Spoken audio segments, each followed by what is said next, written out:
Look at this crowd. To understand the scale of BTS in 2026, following their return from mandatory military service, we start with the raw numbers.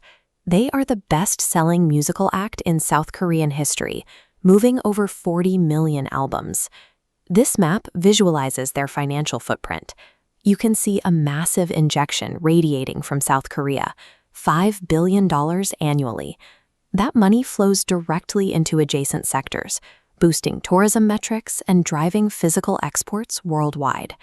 This $5 billion scale rests on a foundation of 7 distinct individuals, each contributing a specific trait to the group's collective identity. We start with RM. At 31, he acts as the group's intellectual anchor.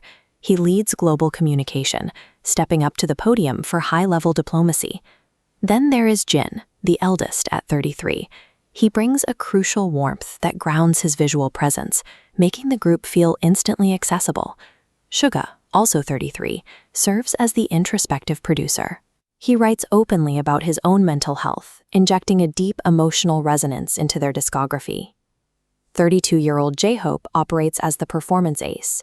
He is the band's energetic engine and rigorous dance leader, demanding absolute precision on stage. Jimin, at 30, relies on a background in classical contemporary dance.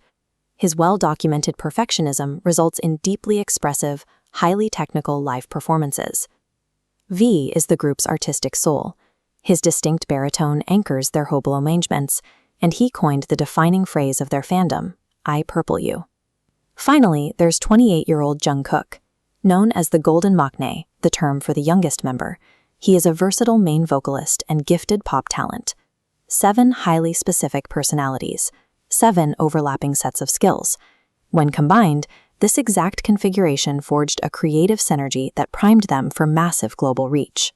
The group used their lyrics to address mental health and social pressure, universal themes that resonated with listeners, regardless of the language barrier. By speaking openly about the crushing expectations of the industry, they forged a direct emotional bond with a global community called the Army. You can see the physical manifestation of that community here, filling 90,000 seats at London's Wembley Stadium and matching those sellouts at massive Western venues like the Rose Bowl. This intense mobilization completely overran traditional Western industry metrics. They racked up 12 Billboard Music Awards, secured 5 Grammy nominations, and swept all the major domestic daesang, or grand prize, awards back home. This authenticity converted casual listeners into a highly coordinated network. Instead of following the traditional, heavily mediated model of K-pop visibility, the group prioritized direct digital interaction and fan-led activism. This chart tracks their absolute dominance in the digital era. Notice the steep spikes tied to hit singles like Dynamite and Butter, entering Spotify's exclusive Billions Club, pushing their collective stream count toward an astonishing 40 billion. And as you look closer at the timeline, you see how that digital volume generated dozens of Guinness World Records across every major social media platform, firmly cementing their status as the modern princes of pop. So, having secured the absolute pinnacle of commercial power and international visibility, a crucial question remained. How would these 7 individuals actually use the world's largest platform? The answer lies in their social advocacy. They began systematically redirecting their massive cultural influence toward global humanitarian efforts, most notably through their long-running Love Myself campaign in partnership with UNICEF. By 2024, that specific partnership had raised over $6.6 million. And rather than letting the initiative coast, they expanded it into the On My Mind campaign, targeting the global crisis in youth mental health. Their advocacy quickly elevated them into spaces of high-level cultural diplomacy, delivering multiple addresses at the UN General Assembly and briefing the press at the White House to combat anti-Asian hate crimes. And the Army followed their lead.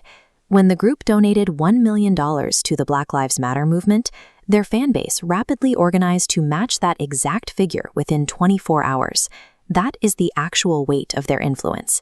They took a massive passive fandom and converted it into an actionable, real-world humanitarian network. As the members mature into their 30s, that group ethos has fractured into powerful, individualized philanthropic efforts, each aligned with their specific personal values. SUGA contributed $3.6 million to establish an autism treatment center in Seoul. Jimin, alongside his family, was inducted into the Green Noble Club for his major, sustained donations to child welfare. We see J-Hope aggressively funding pediatric care, and Jin directly supporting underprivileged youth, while Jungkook stepped in with a massive 1 billion won donation for regional wildfire relief. Their home country recognized this dual impact. In 2018, they became the youngest recipients of the South Korean Order of Cultural Merit, acknowledging both their immense artistic output and their global diplomacy. They hold the records, they command the sales, but they also mobilize millions of people to fund disaster relief and advocate for mental health. They proved that absolute commercial dominance and highly coordinated social advocacy operate best when they fuel each other.